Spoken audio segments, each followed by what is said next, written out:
नमस्कार विद्यार्थी मित्रांनो, स्मार्ट अभ्यास या यूट्यूब चॅनलवर आपले मनापासून स्वागत आहे.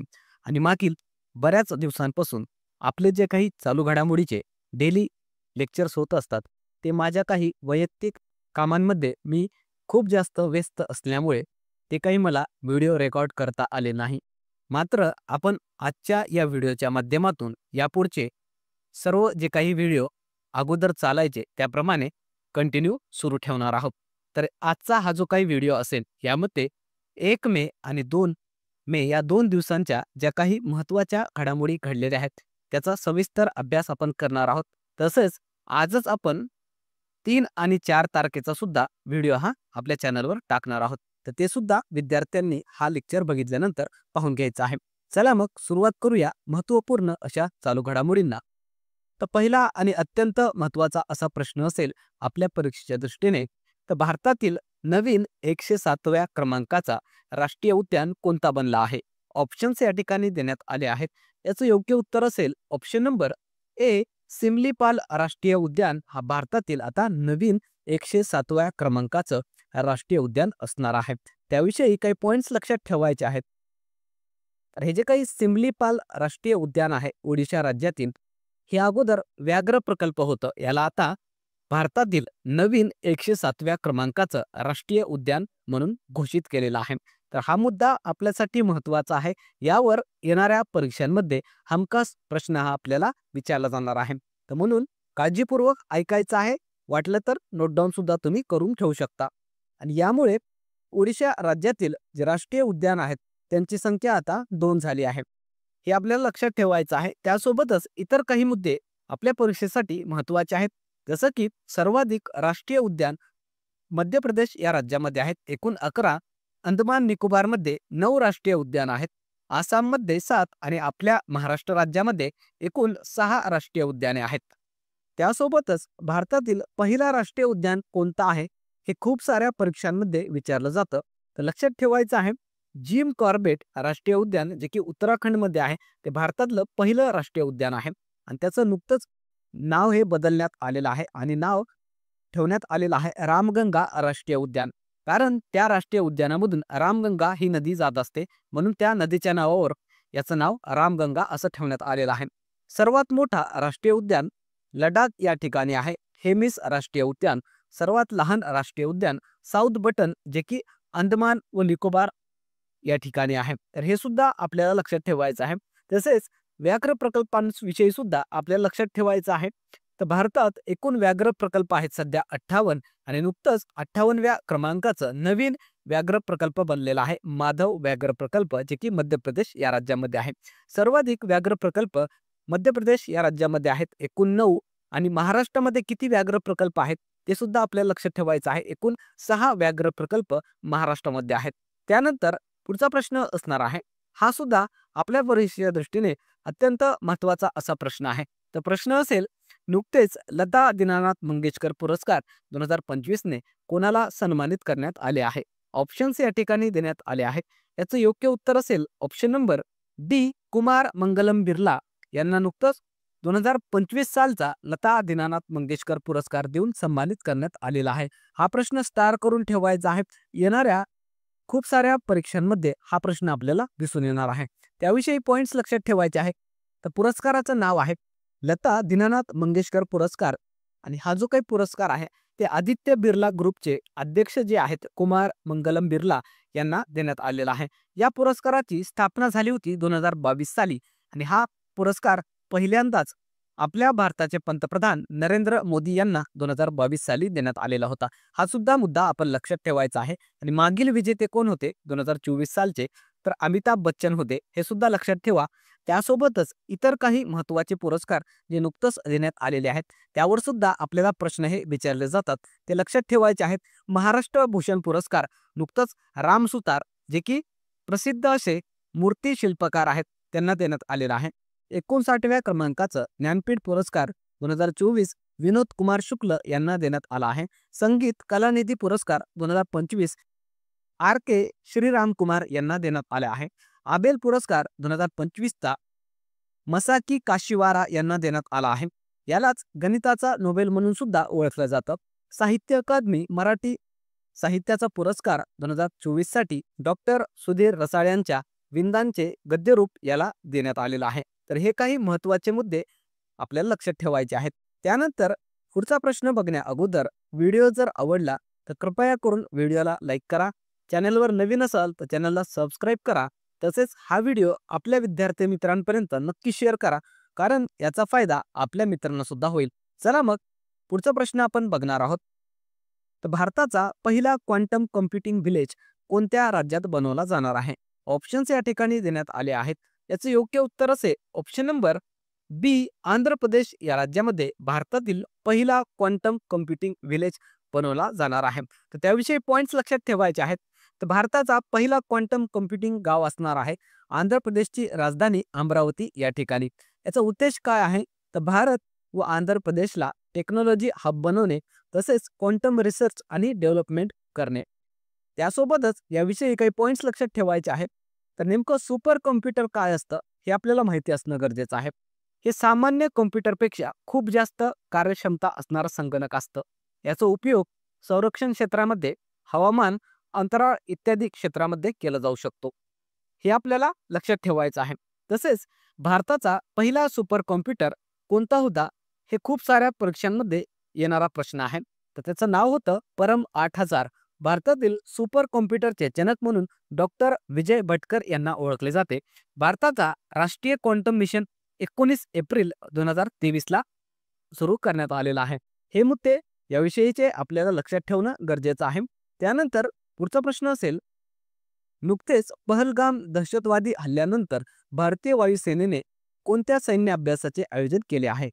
ऑप्शन्स या ठिकाणी देण्यात आले आहेत. याचे योग्य उत्तर असेल ऑप्शन नंबर सी, आक्रमण. असं हे भारतीय वायुसेनेकडून जे काही सैन्य अभ्यास आहे त्याचं आयोजन करण्यात आलेलं होतं. त्याविषयी काही पॉइंट्स लक्षात ठेवायचे आहेत. तर हे जे काही आक्रमण नावाचं सैन्य अभ्यास आहे ते जम्मू काश्मीरमध्ये जे नुकतंच यात्रेकरूंवर पहलगाम दहशतवादी हल्ला झाला त्यानंतर या सैन्य अभ्यासाचं आयोजन करण्यात आलेलं होतं.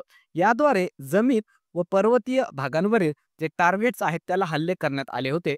आणि हे जे काही पहलगाम दहशतवादी हल्ला झालेला आहे यामध्ये 26 भारतीय नागरिकांचा मृत्यू हा झालेला आहे. आणि यालाच प्रत्युत्तर म्हणून आपल्या सैन्याची काय ताकद आहे ते दाखवण्यासाठी भारतीय वायुसेनेकडून या सैन्य अभ्यासाचं आयोजनही करण्यात आलेलं होतं. यामध्ये राफेल आणि सुखोई हे जे काही फायटर जेट आहेत, लढाऊ विमान, यांचा सुद्धा वापर करण्यात आलेला होता. हे आपल्याला लक्षात ठेवायचं आहे. तसेच जे इतर ऑपरेशन जे आपल्या परीक्षेसाठी महत्त्वाचे आहेत यावर हमखास प्रश्न हा विचारला जातो ते आपण लक्षात ठेवायचे आहेत. तर पहिला आहे ऑपरेशन ब्लू स्टार. याद्वारे अमृतसरमधील जे सुवर्ण मंदिर आहे त्या ठिकाणाहून जे शीख दहशतवादी होते त्यांच्यावर लष्करी कारवाई करण्यात आलेली होती. ऑपरेशन विजय, कारगिल युद्ध या दरम्यान जे पाकिस्तानने भारताचं जे काही प्रदेश आहेत ते ताब्यात घेतलं होतं त्याला परत मिळवलेलं होतं. ऑपरेशन मेघदूत याद्वारे भारतीय सैन्याने सियाचीन ग्लेशियर जे आहे भारताचं त्याला सुरक्षित केलं होतं. ऑपरेशन ब्लॅक टॉर्नेडो, मुंबई दहशतवादी हल्ल्यातून नागरिकांना सोडवण्यासाठी एनएसजीचं हे ऑपरेशन होतं. ऑपरेशन गंगा 2022 साली युद्धादरम्यान युक्रेनमधून जे भारतीय अडकले होते त्यांना परत आणलं गेलं होतं. ऑपरेशन कावेरीद्वारे 2023 साली जे सुदानमध्ये गृहयुद्ध सुरू झालेलं होतं त्यामध्ये जे अडकलेले भारतीय होते त्यांना परत मायदेशामध्ये परत आणलं गेलं होतं. ऑपरेशन अजय, इस्रायल आणि पॅलेस्टाईनमधून भारतीयांना परत आणलं गेलं होतं. ऑपरेशन देवी शक्ती, तालिबानच्या ताब्यात अफगाणिस्तान आल्यानंतर त्या ठिकाणच्या भारतीयांना परत आपल्या देशात आणलं गेलं होतं. ऑपरेशन समुद्र सेतू, कोविड-19 साथीच्या काळामध्ये विविध देशांमधून जे भारतीय आहेत त्यांना परत सुखरूप आपल्या देशामध्ये याद्वारे आणलं गेले होतं. तसेच ऑपरेशन दोस्त आहे 2023 साली झालेलं. याद्वारे तुर्की आणि सिरियामध्ये जे भूकंप झालं होतं त्यामध्ये मदत कार्य आणि बचाव कार्य हे भारत देशाकडून करण्यात आलेलं होतं. ते अत्यंत महत्त्वाचे ऑपरेशन्स आहेत. यावर हमखास परीक्षांमध्ये प्रश्न हा विचारला जातो, तर आपण ते लक्षात ठेवायचं आहे. त्यानंतरचा प्रश्न असेल, नुकतेच फ्रान्सच्या सर्वोच्च नागरी सन्मान officer of the order of arts and लेटर्सने कोणत्या भारतीयाला सन्मानित करण्यात आले? याचं उत्तर असणार आहे option number A, Payal Kapadia. त्यानंतर याविषयी काही पॉइंट्स लक्षात ठेवायचे आहेत. तर officer of the order of arts and letters असं या पुरस्काराचं नाव आहे, ज्याला नुकतंच पायल कपाडिया ज्या प्रसिद्ध चित्रपट निर्देशक आहेत यांना देऊन त्यांचा सन्मान करण्यात आलेला आहे. त्यासोबतच हे पण लक्षात ठेवायचं आहे की त्यांना हा पुरस्कार का देण्यात आला, तर त्यांचं जे all we imagine as life चित्रपट आहे त्यासाठी, तसेच कला व साहित्य क्षेत्रामध्ये त्यांनी उत्कृष्ट योगदान दिलं म्हणून त्यांना हा पुरस्कार देण्यात आलेला आहे. हे आपल्याला मुद्दे लक्षात ठेवायचे आहेत.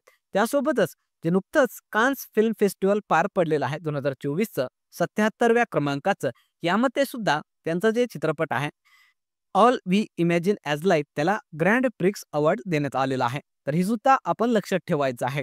त्यानंतरचा प्रश्न असेल, IMFच्या रिपोर्टनुसार 2025-2026 वर्षामध्ये जगात सर्वाधिक वेगाने वाढणारी अर्थव्यवस्था कोणती असेल? ऑप्शन्स या ठिकाणी देण्यात आले आहेत. याचे योग्य उत्तर असेल ऑप्शन नंबर ए, भारत.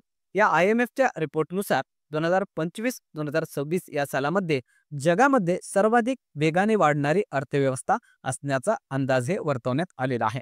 त्याविषयी पॉइंट्स लक्षात ठेवा.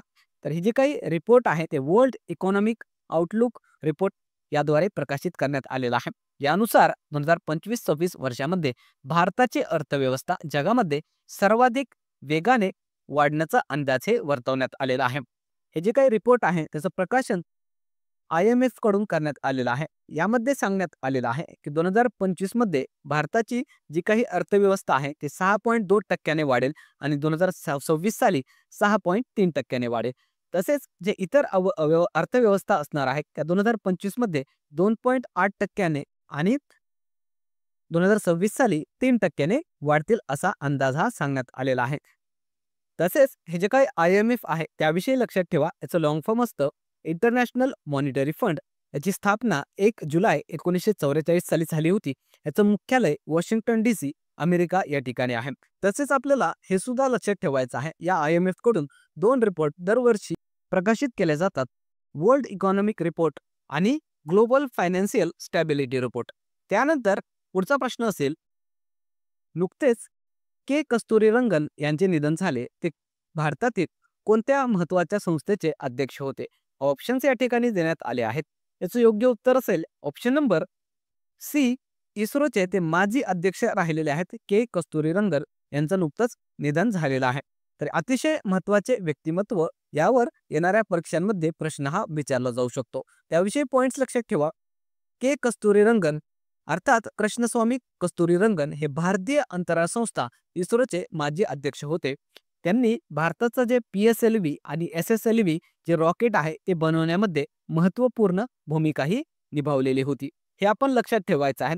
तसेच जी नॅशनल एज्युकेशन पॉलिसी आहे भारताची, त्यासाठी सुद्धा जी समिती स्थापन करण्यात आली होती त्याचे ते अध्यक्ष राहिलेले होते.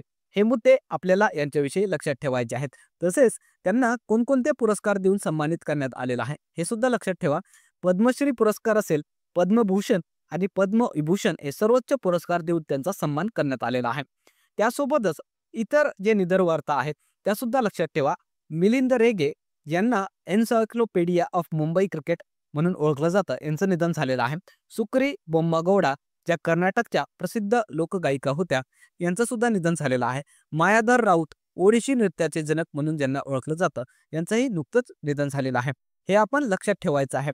त्यानंतर पुढचा प्रश्न असेल, महाराष्ट्र दिन कधी साजरा केला जातो? ऑप्शन्स या ठिकाणी देण्यात आले आहेत. याचे योग्य उत्तर असेल ऑप्शन नंबर ए, 1 मेला दरवर्षी महाराष्ट्र दिन हा महाराष्ट्रामध्ये साजरा केला जातो. त्याविषयी काही महत्त्वाचे पॉइंट्स लक्षात ठेवायचे आहेत. तर हा जो काही दिवस आहे ते महाराष्ट्र राज्याच्या स्थापनेच्या स्मरणार्थ साजरा केला जातो.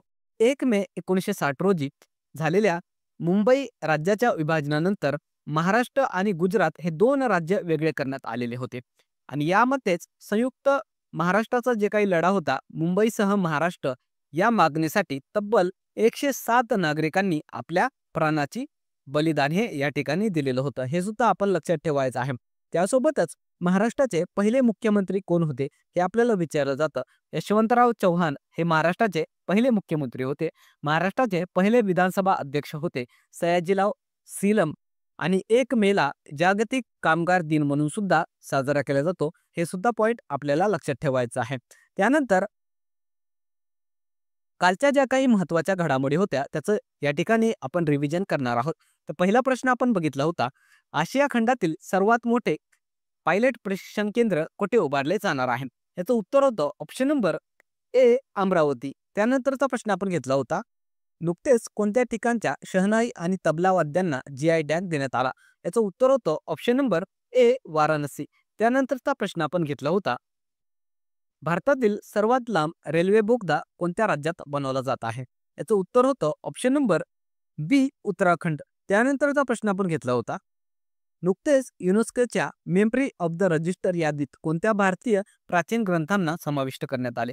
याचं उत्तर होतं option number D Shrimad Bhagavad Gita आणि भरतमुनींचं जे नाट्यशास्त्र आहे त्याला युनेस्कोनं मेमरी ऑफ द रजिस्टर यादीत समाविष्ट करून घेतलेला आहे. हा प्रश्न आपण डिटेलमध्ये मागच्या व्हिडिओमध्ये बघितलेलाच आहे. त्यानंतरचा प्रश्न आपण बघितला होता, नुकतेच फिडे महिला विश्व चॅम्पियनशिप 2025 ची विजेता कोण बनली? याचं उत्तर होतं ऑप्शन नंबर सी जू वेनजून. ही फिडे महिला विश्व चॅम्पियनशिप 2025 जी बुद्धिबळ स्पर्धा आहे त्याची विजेता ठरलेली आहे. त्यानंतरचा प्रश्न होता, नुकतेच इंटरपोल गव्हर्नन्स समितीचा अध्यक्ष कोणत्या देशाला बनवण्यात आले आहे? याचं उत्तर होतं ऑप्शन नंबर डी UAE.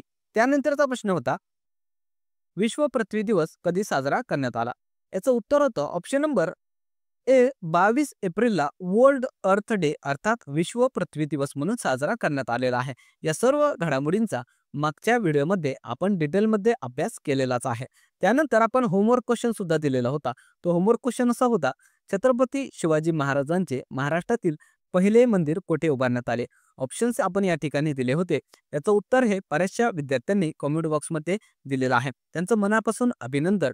ज्या विद्यार्थ्यांना याचं उत्तर माहिती नाही त्यांच्यासाठी उत्तर आपण सांगणार आहोत.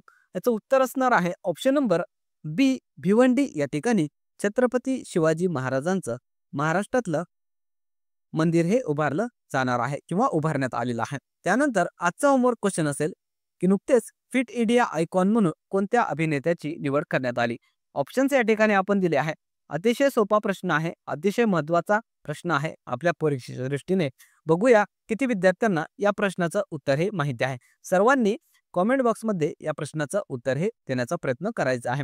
चला मग थांबूया या ठिकाणी. व्हिडिओ जर आवडला तर व्हिडिओला लाईक करायचा आहे. चॅनलवर नवीन असाल तर चॅनलला सबस्क्राईब करून घ्यायचं आहे. तसेच लेक्चरच्या मोफत नोट्ससाठी आपलं जे टेलिग्राम चॅनल आहे त्याला जॉईन करून घ्या.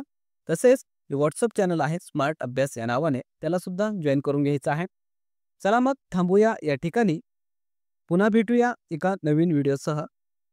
तोपर्यंत धन्यवाद.